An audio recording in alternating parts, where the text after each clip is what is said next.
Hello everyone, welcome back to the Hindu Explain series. I am Kushagra Goel. And yesterday a lot of you had doubts about the topic of economics, okay? A lot of different doubts related to that subject and I'll be addressing them first. But before we begin with specific doubts, some suggestions that you all asked me to have about how to understand topics related to economics. See, the most important concepts of economics that are relevant from your perspective, I am explaining them on a daily basis, okay?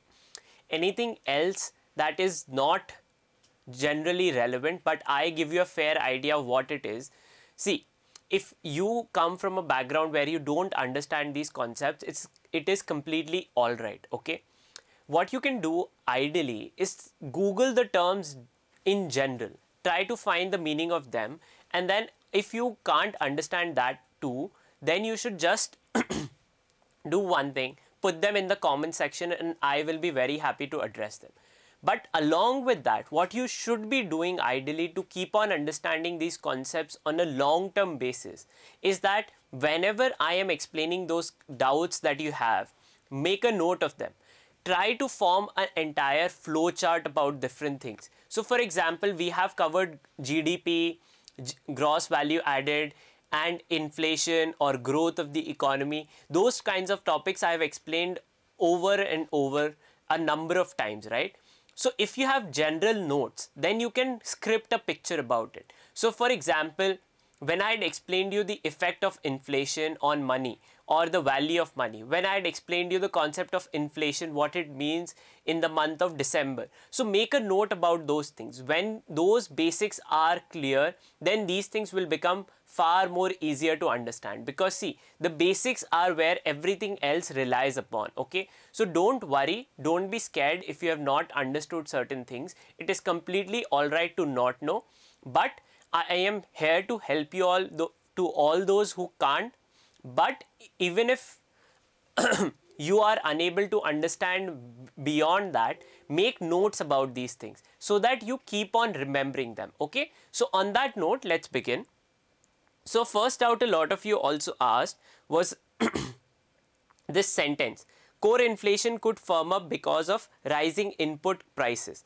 Increasing input prices causes cost put inflation. See, simple.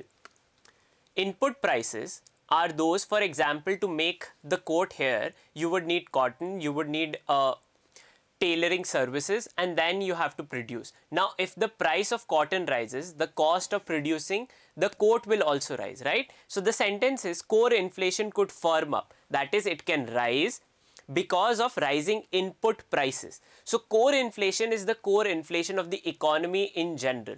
Okay, so when we had talked about the index of industrial production, 8 specific indexes, 8 commodities that are considered core of industrial production, if they become expensive, everything else in the economy also generally becomes more expensive. So if the input prices of those commodities rises, the inflation in the economy will also rise, okay?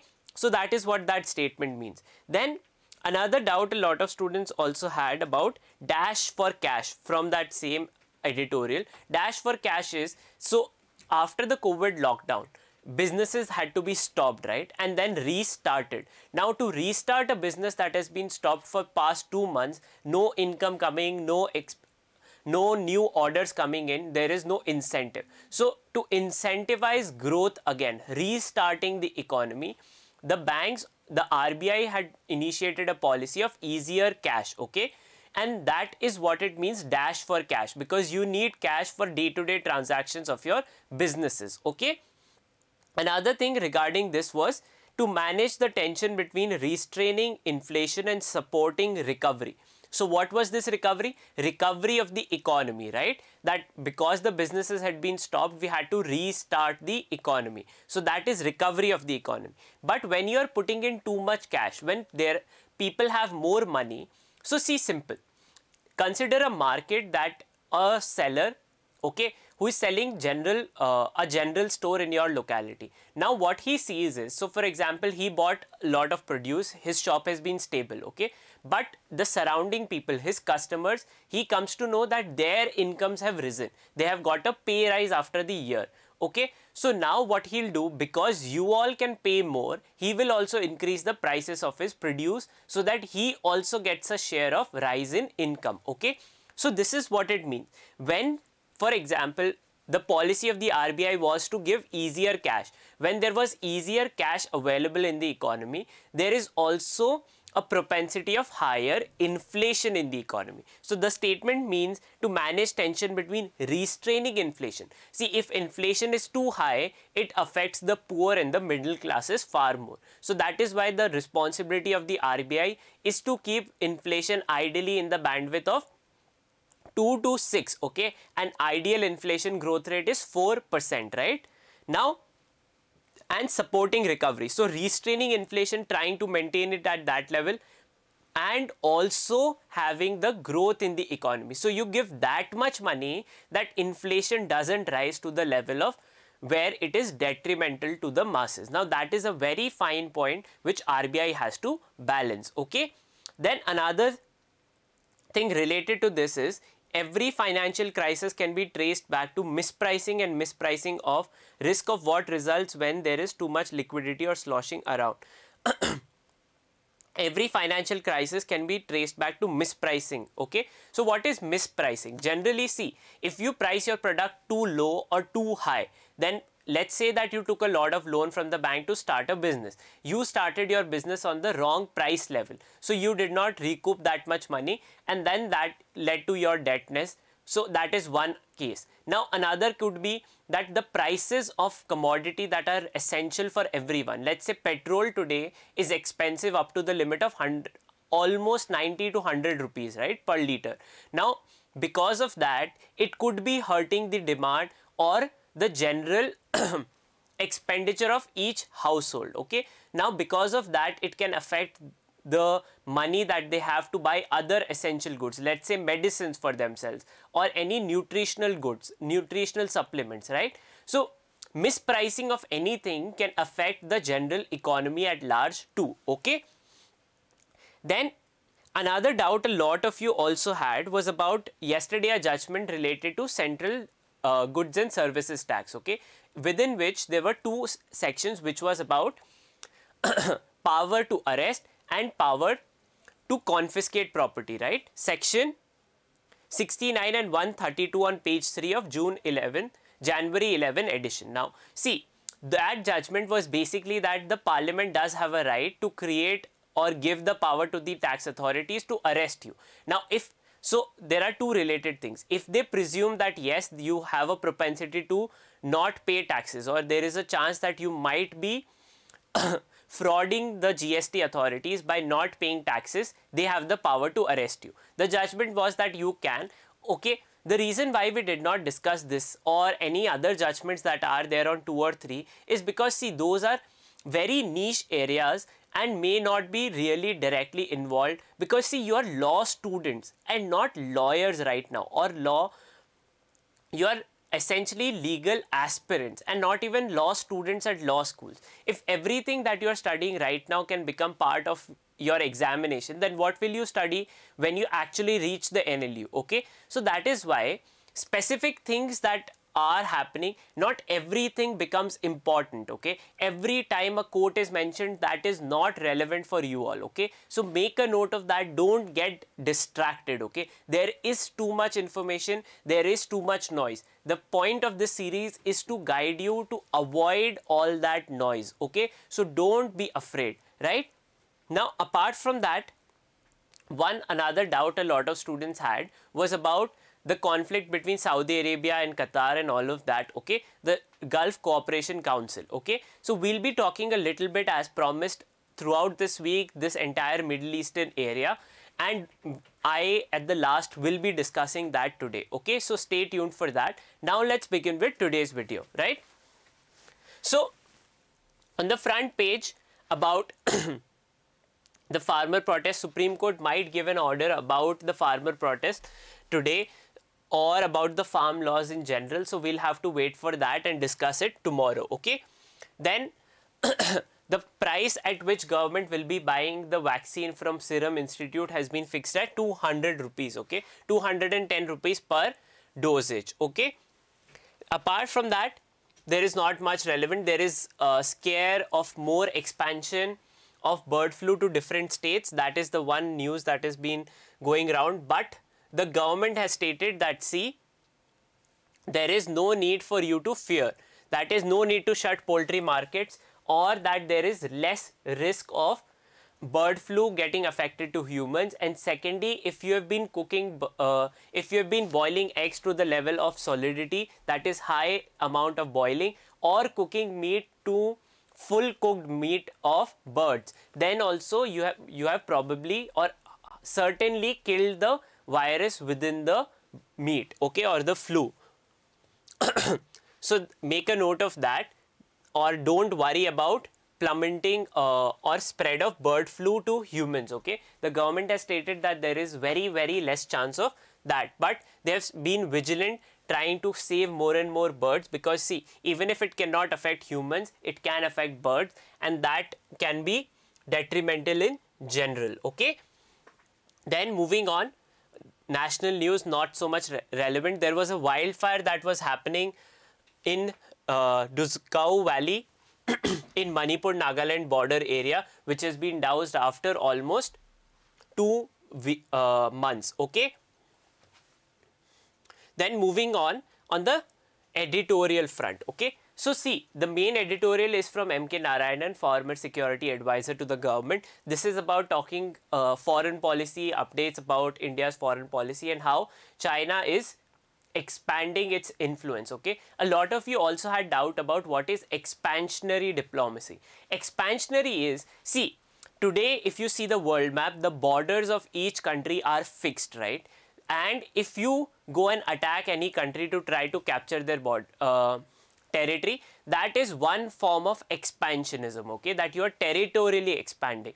Another form of expansion that you can undertake is in the form of influence, economic expansion, that is your country's currency or businesses have taken over the market of another country. Basically what this editorial tells us is that the influence of China in our neighborhood has expanded far more. More and more neighbors of India are willing to side with China than India because of the economic powerhouse that China is becoming, okay. So give this a read. If you have any doubts, let me know. Then on the left hand side, the safety net, the pandemic has upended schooling. So this is talking about in general of how to reduce the stress on children who have been away from schools, like most of you, and that there should be a relaxation in detention, because if that is also another worry that students have along with without being support system of the schools, then that would be detrimental to their life progress in general, okay. Then the bridging the gulf is something that we will be talking about in depth, okay.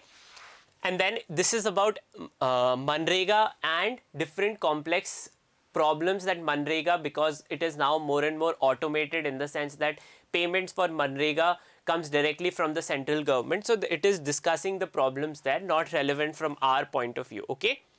Then on the left hand side, a step back in gender equality, paying women for domestic and care work is a recognition of their efforts, but may not reduce and redistribute this burden, their burden. So this is the op-ed again discussing the facet vis-a-vis the poll promise in Tamil Nadu by Kamal Hassan's party, that they will pay women for household work, that is non-paid, okay. Now on that point, he is recognizing that, see, there are 3 things that a policy should do. 1, recognize, reduce and redistribute. And this policy of paying them will probably just recognize that their work holds value, but will not do anything about reduction or redistribution. That more or less it could actually enforce women to do even more work. India and in general also across the world, most of the house care, home care work falls on the women. It is seen as a gender stereotype that it is the work that a woman should be doing and not the man, okay.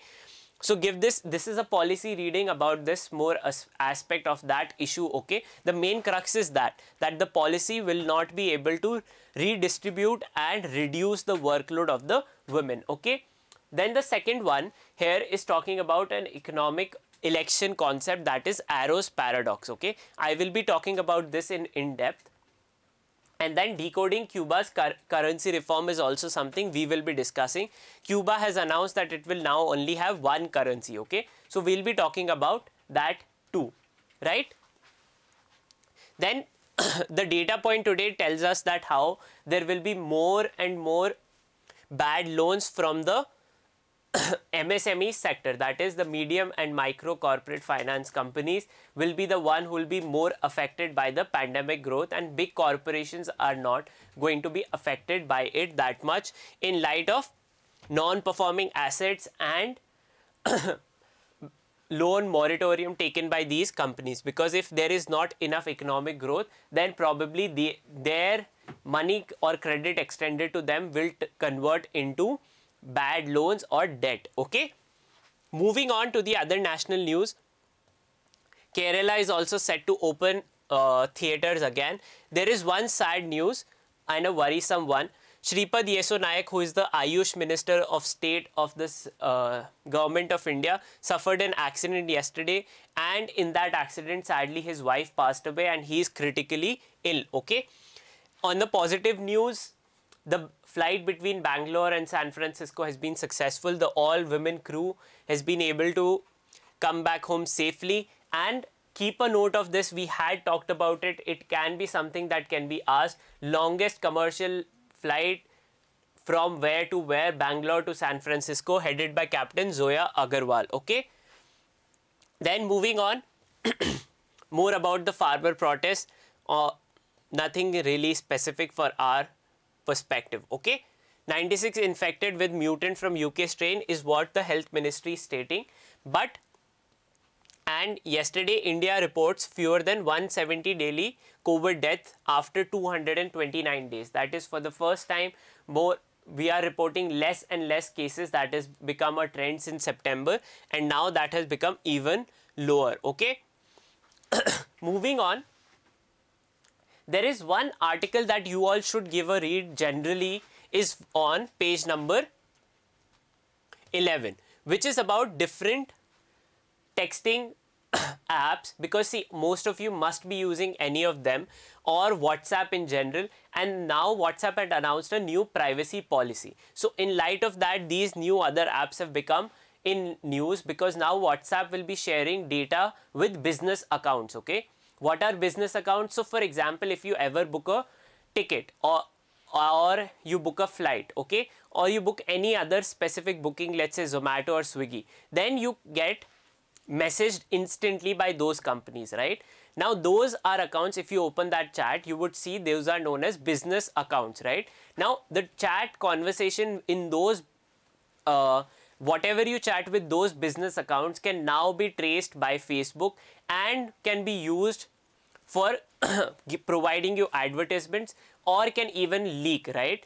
Because they might be your private conversations, where you're traveling, what you're doing, where you're staying, all of that is your private information. Now that can be available to WhatsApp or employees of Facebook in general, okay? So in light of that new privacy policy, this is a discussion of alternatives that you can choose from, okay, to make yourself more secure, right? On the international front, impeachment proceedings are to begin now in the House of Representatives against Donald Trump, right?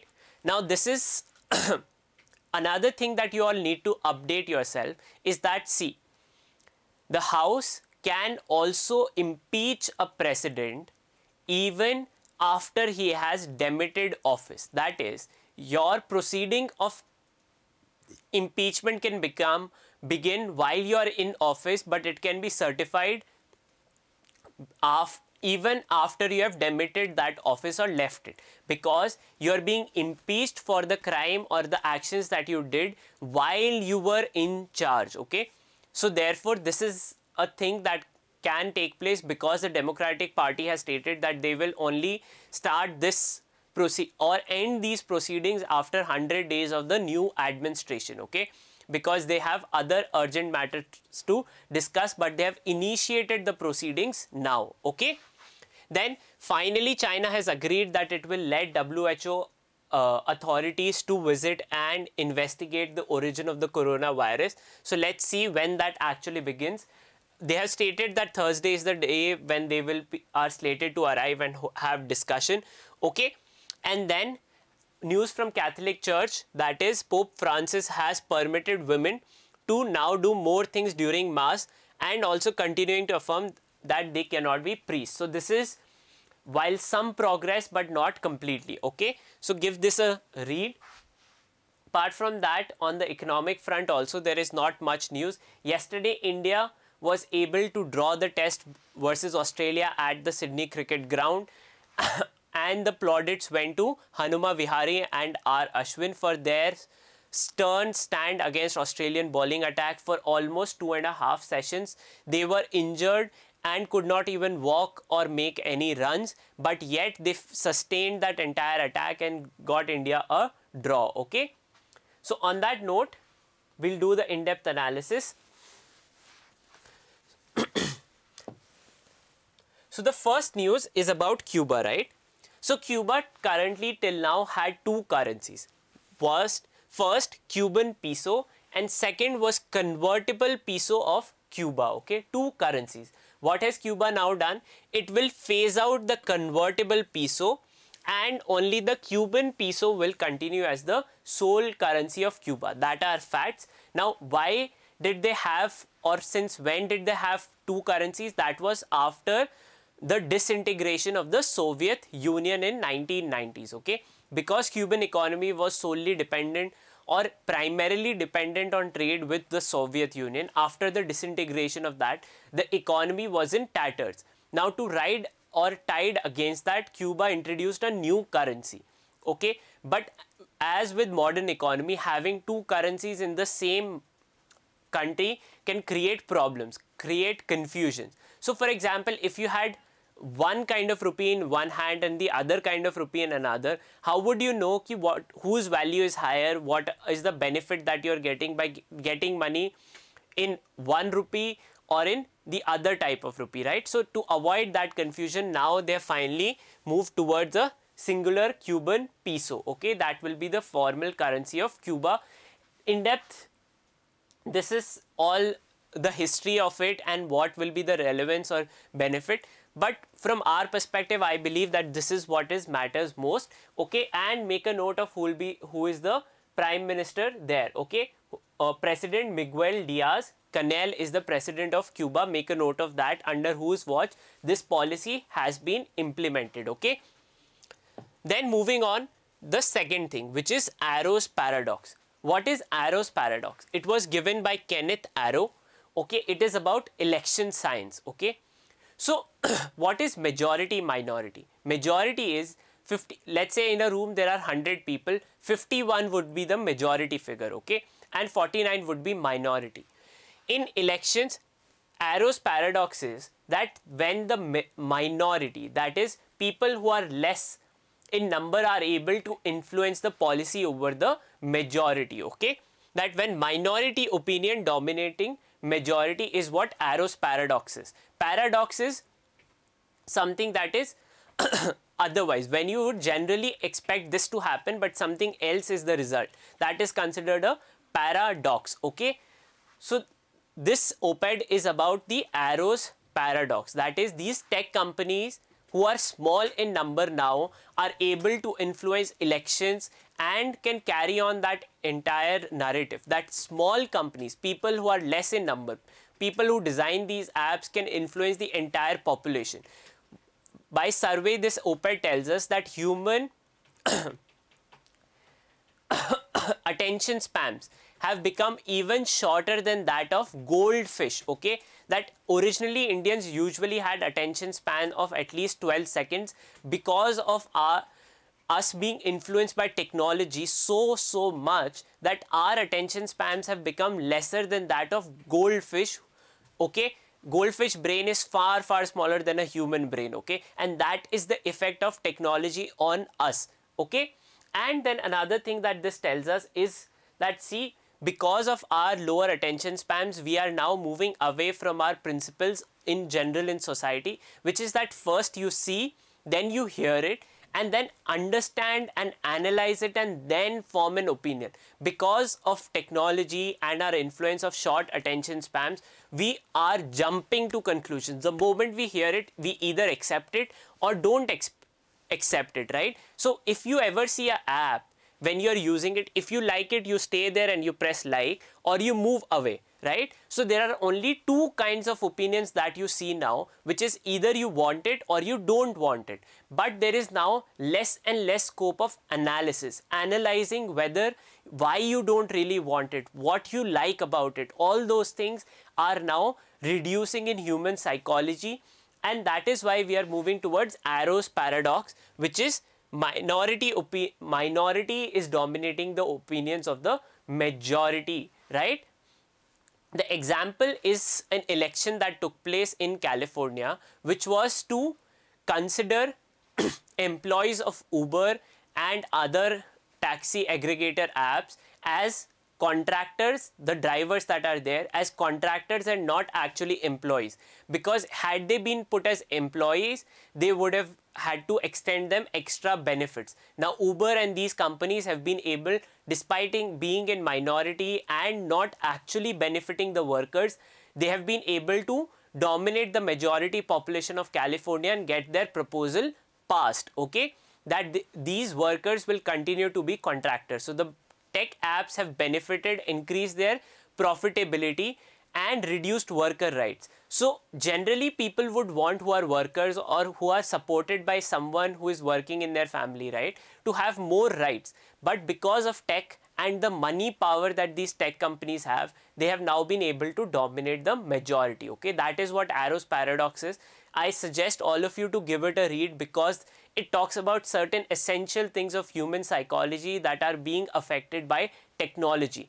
To tackle or to not become subservient to technology, it is very important for humans to understand what is technology doing to them, or what are the long-term aspects of technology in general. Only when you know, you will not be becoming subservient to technology, okay.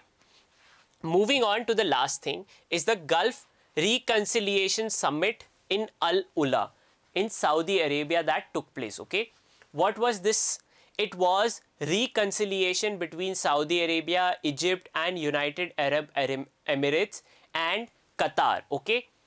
In 2017, these big countries of Middle East, this is the map of Middle East and right in front of you all, they have blockade or imposed a sanctions or trade blockade on Qatar, which is here in green, okay. The reason why they did that is because, see, most of the Middle Eastern world that you see here is dominated by Sunnis, okay. Iran is a Shia and Turks are considered Shia but a different sects, okay. So there is an internal competition between these countries, okay. Iran and Turkey are considered to be big players or big adversaries, and because Qatar was becoming closer to Iran, in retaliation of that they had imposed these sanctions, okay, the other three Sunni dominated countries, okay. Now for today I suggest you I will just introduce you to this, which is that I have told you that, see, this is the Middle East. There are a lot of inherent contradictions at play here, but most important is the internal competition between these countries to dominate the region. So Saudi Arabia, Egypt and UAE are Sunni majority, okay. Iran is a Shia and Turks are a different subtext, okay. When we had talked about the conflict of Nagorno-Karabakh, we had discussed Turkey, right, and Turkey's now desire to dominate the region, okay. Iran had been suffering from sanctions from United States and unable to trade. Why has US imposed sanctions? Because Iran wants to become a nuclear power, and these countries would become at disadvantage if one of them becomes a nuclear power, right. The reason why India adopted nuclear weapons was to gain a parity vis-a-vis China, and the reason why Pakistan adopted or got nuclear weapons was to have parity with India, right. So if Iran becomes or gains access or becomes a nuclear power, that would give a lot of leverage to Iran, okay. So reduce that, and that is one of the reason that Saudi Arabia now wants to unite the other Gulf countries, okay. New conversation of trade between Iran and US probably will begin after the new administration of Joe Biden comes in, right. Joe Biden is not in favor of imposing sanctions on Iran, but wants to rekindle the JCPOA. We have talked about the JCPOA, the Joint Comprehensive Agreement between Iran, US and other countries, right, which is to ensure Iran does not become a nuclear power. Now, the reason why Saudi Arabia has done this before those talks begin is to unite the Gulf camp, okay, or the Sunni majority camp, okay. So that is one reason. So see, today just analyze this situation. Tomorrow onwards we'll start picking up one of these each conflict so that it becomes easier for you to understand. I have given you certain things. What all have I told you today is that there is competition between the Gulf, the Sunni majority countries, Iran, a Shia majority, and Turkey, who are a subsect within Shias, okay. There is internal competition between them. The reason why Saudi Arabia had imposed sanctions on Qatar was because it was getting closer to a competitor, which was Iran. Now they have come back. The reason why Saudi Arabia wants to come back is because it wants to be a dominant player vis-a-vis US and Iran's conversation about removal of US sanctions, okay. Because of US sanctions, Iran's economy has been in tatters. Now, if sanctions are revoked, Iran will again have higher growth, okay. But if your competitor is suffering, you would be happy about that, right? So Saudi Arabia and the Gulf countries have been happier about that. So on this note, I will leave for the day, because I have given you a background that there is internal competition. There is a subtext as to why this summit has taken place, and then we'll start beginning each conflict, okay. Starting with Iran, we'll start talking about these conflicts, and then I will start giving you details, okay, of what you need to know, right? Because only when you know these conflicts, you will be able to differentiate between the different facts that I will start giving you all from tomorrow onwards for your current affairs, okay. So on that note, do see the map, check it out on your own, make certain notes about where these countries are, who wants to dominate each other, see the size of their economies, Google their size of the economy and see where they stand, okay. And then you will have the idea why they consider each other competitors, okay. So on that note, I will end for the day. Thank you so much. If you have any doubts about the news that we have discussed or anything previously, do put it in the comment section and I will be very happy to address them, okay. On that note, thank you so much. If you like the work that we are doing, do give this video a thumbs up and share it further. And if you are one of those who haven't subscribed to the channel, do subscribe to it.